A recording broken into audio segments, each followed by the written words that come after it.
কে বড় বাঙালি? ভোটের আগে নববর্ষে বাঙালি হতে মরিয়া সব পক্ষ। সরাসরি নজর রাখবো চিত্রের দিকে। বলেছেন ইহা ভি এক মিনি পাকিস্তান হ্যায়, বঙ্গভূমিতে কোনো পাকিস্তান নেই। এগুলো উনারা তোষণের রাজনীতি, ভোট ব্যাংকের রাজনীতি করতে গেছেন। মানুষ সঠিক প্ল্যাটফর্ম খুঁজছিল, সঠিক ব্যক্তি খুঁজছিল। মোদিজির নেতৃত্বে বিজেপি সঠিক প্ল্যাটফর্ম পরিবর্তন। যেমনটা শুভেন্দু অধিকারী বললেন যে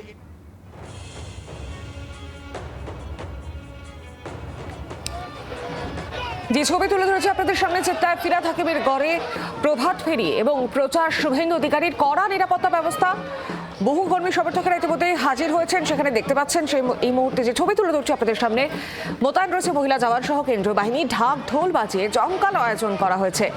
প্রথমে তিনি মাল্যদান করলেন এবং তারপর তিনি চলে গেলেন সোজা বজরংবলীর মন্দিরের উদ্দেশ্যে এবং ঢাক ঢোল বাজিয়ে তাকে স্বাগত জানানো হয়েছে। হাতে প্ল্যাকার্ড নিয়ে হাজির রয়েছেন বহু কর্মী সমর্থকেরা। ফিরহাদ হাকিমের পাড়া, চেতলায় শুভেন্দু অধিকারী। আরো বিস্তারিত জানি, সরাসরি আমার সঙ্গে রয়েছেন প্রতিনিধি অয়ন ঘোষাল। অয়ন, এই মুহূর্তে কি ছবি উঠে আসছে?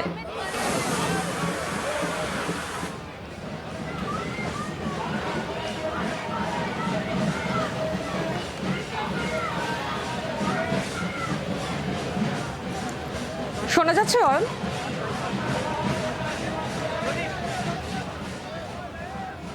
যদি প্রশ্নটা আরেকবার রিপিট করে, এখানে প্রচুর প্রচুর শব্দ একেবারে অয়ন, আমরা দেখতে পাচ্ছি বহু কর্মী সমর্থক এখানে হাজির রয়েছেন। শুভেন্দু অধিকারী ঠিক কি বললেন?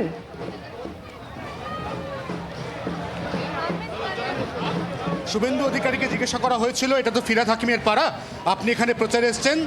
একদম প্রশ্নকর্তা অর্থাৎ জি 24 ঘন্টাকে থামিয়ে দিয়ে শুভেন্দু অধিকারী বলছেন এটা ববি হাকিমের পাড়া নয়, এটা বঙ্গভূমি, এটা মানুষের পাড়া। এবং সেই মানুষের পাড়ায় তিনি এখনো পর্যন্ত যে জনসমর্থন পাচ্ছেন, আমরা তার ইতিউতি নমুনা দেখতে পাচ্ছি। আমরা বিভিন্ন নির্মীয়মান বাড়ি, বিভিন্ন বাড়ির বারান্দা, দেখো ঠিক পেছনে যে বারান্দা, শুভেন্দু অধিকারী ভবানীপুর বিধানসভা কেন্দ্রের বিজেপি প্রার্থী, তিনি এসছেন এই পাড়ায় তাকে দেখার জন্য, তার রোড শো দেখার জন্য।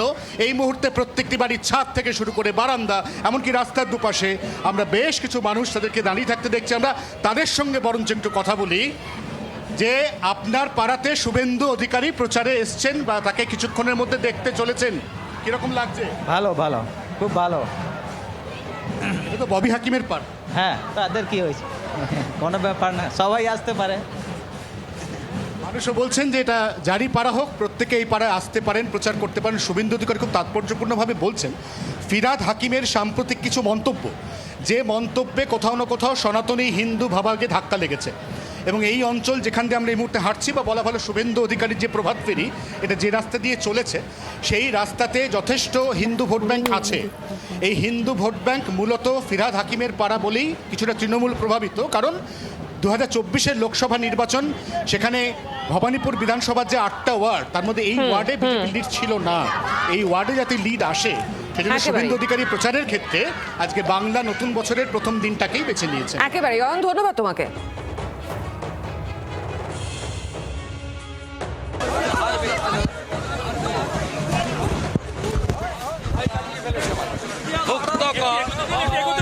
আপন মাঝে শক্তি ধর, নিজের কর জয়।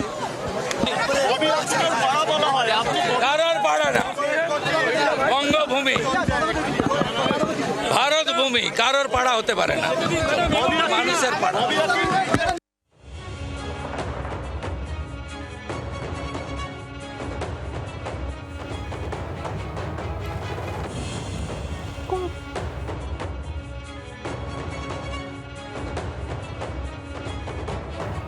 ভোটের আগে নববর্ষে বাঙালি হতে মরিয়া সব পক্ষ। এই মুহূর্তে চেতলার ছবিটা আপনাদের সামনে তুলে ধরছিলাম।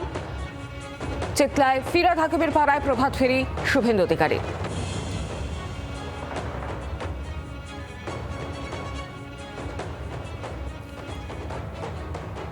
আর এই মুহূর্তে ওদের সঙ্গে টেলিফোন লাইনে রয়েছেন তৃণমূলের মুখপাত্র রিজু দত্ত। রিজুবাবু, ফিরহাদ হাকিমের পাড়ায় শুভেন্দু অধিকারী প্রভাত ফেরি করছেন নববর্ষ আজ এবং বলছেন যে যার পাড়ায় হোক না কেন তাতে কিছু যায় আসে না। কিভাবে দেখছেন ভোটের আগে? না দেখুন, প্রথমেই জি 24 ঘন্টার সকল দর্শককে আমার তরফ থেকে এবং আমার দলের তরফ থেকে অনেক অনেক নববর্ষের শুভেচ্ছা, পয়লা বৈশাখের শুভেচ্ছা। শুভেন্দু অধিকারী এবং শুভেন্দু অধিকারীর দল বিজেপি ওই কলকাতা বন্দর এলাকায় একটা প্রার্থী দিয়েছে, দুষ্কৃতী রাকেশ সিং।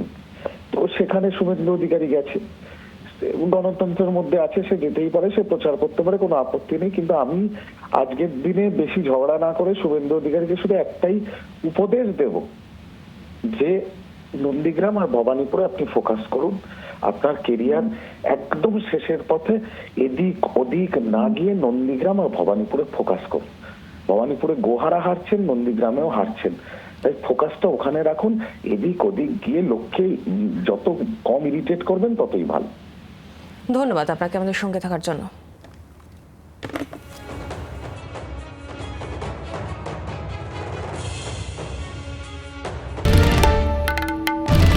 বাংলার আওয়াজ, বাঙালির আবেগ, জি 24 ঘন্টা।